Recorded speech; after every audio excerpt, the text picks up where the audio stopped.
Romeo 1 अभिवादन। पौलुस की ओर से जो यीशु मसीह का दास है और प्रेरित होने के लिए बुलाया गया और परमेश्वर के उस सुसमाचार के लिए अलग किया गया है जिसकी उसने पहले से ही अपने भविष्यवक्ताओं के द्वारा पवित्र शास्त्र में अपने पुत्र हमारे प्रभु यीशु मसीह के विषय में प्रतिज्ञा की थी। वह शरीर के भाव से तो दाऊद के वंश से उत्पन्न हुआ और पवित्रता की आत्मा के भाव से मरोहों में से जी उठने के कारण सामर्थ्य के साथ परमेश्वर का पुत्र ठहरा है।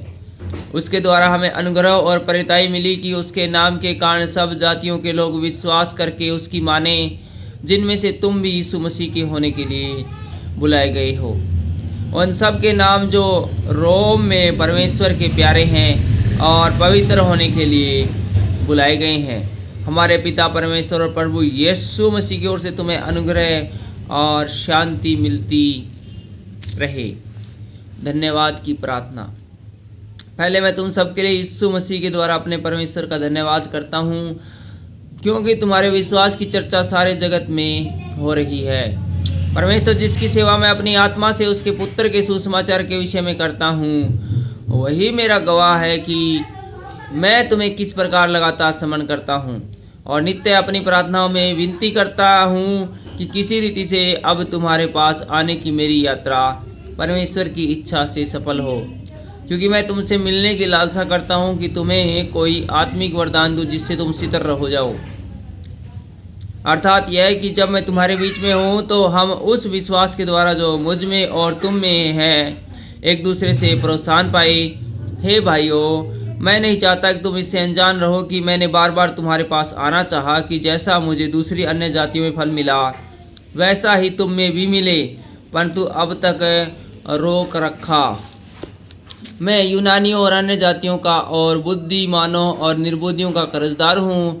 अतः मैं तुम्हें भी जो रोम में रहते हो सुसमाचार सुनाने को भरसक तैयार हूँ। सुसमाचार की सामर्थ्य।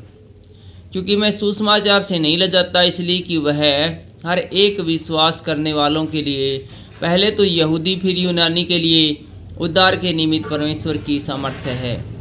क्योंकि उसमें परमेश्वर की धार्मिकता विश्वास से और विश्वास के लिए प्रकट होती है, जैसा लिखा है, विश्वास से धर्मी जन जीवित रहेगा। मनुष्य जाति का पाप। परमेश्वर का क्रोध तो उन लोगों की सब अभक्ति और अधर्म पर स्वर्ग से प्रकट होता है जो सत्य को अधर्म से दबाए रखते हैं, इसलिए कि परमेश्वर के विषय का ज्ञान उनके मनों में प्रकट होता है, क्योंकि परमेश्वर ने उन पर प्रकट किया है उसके अनदेखे गुण, अर्थात उनकी सनातन सामर्थ्य। और परमेश्वर जगत की सृष्टि के समय से उनके कामों के द्वारा देखने में आते हैं, यहाँ तक कि वे निरुत्तर है। इस कारण कि परमेश्वर को जानने पर भी उन्होंने परमेश्वर की योग्य बड़ाई और धन्यवाद न किया, परंतु व्यर्थ विचार करने लगे, यहाँ तक कि उनका निर्बुद्धि मन अंधेरा हो गया। वे अपने आप को बुद्धिमान जताकर मूर्ख बन गए और अविनाशी परमेश्वर की महिमा को नाशवान मनुष्य और पक्षियों और चौपाइयों और रेंगने वाले जंतुओं की मूर्त की समानता में बदल डाला। इस कारण परमेश्वर ने उन्हें उनके मन की अभिलाषाओं के अनुसार शुद्धता के लिए छोड़ दिया कि वे आपस में अपने शरीरों का अनादर करें, क्योंकि उन्होंने परमेश्वर की सच्चाई को बदलकर झूठ बना डाला और सृष्टि की उपासना और सेवा की, न कि उस सृजनहार की जो सदा धन्य है। आमीन। इसलिए परमेश्वर ने उन्हें नीच कामनाओं के वश में छोड़ दिया, यहाँ तक कि उनकी स्त्रियों ने भी स्वाभाविक व्यवहार को उनसे जो स्वभाव के विरुद्ध है बदल डाला। वैसे ही पुरुष भी स्त्रियों के साथ स्वाभाविक व्यवहार छोड़कर आपस में कामातुर होकर जलने लगे, और पुरुषों ने पुरुषों के साथ निर्जल काम करके अपने भरम का ठीक फल पाया। जब उन्होंने परमेश्वर को पहचानना न चाहा तो परमेश्वर ने भी उन्हें उनके निकम्मे मन पर छोड़ दिया कि वे अनुचित काम करें। इसलिए वे सब प्रकार के अधर्म और दुष्टता और लोभ और वैरभाव से भर गए और डाह और हत्या और झगड़े और छल और ईर्ष्या से भरपूर हो गए और चुगलखोर, बदनाम करने वाले, परमेश्वर से घृणा करने वाले, दूसरों का अनादर करने वाले, अभिमानी, डींगमार, बुरी बुरी बातों की बनाने वाले, माता पिता की आज्ञा न मानने वाले, निर्बुद्धि, विश्वासघाती, म्यारहित और निर्दय हो गए।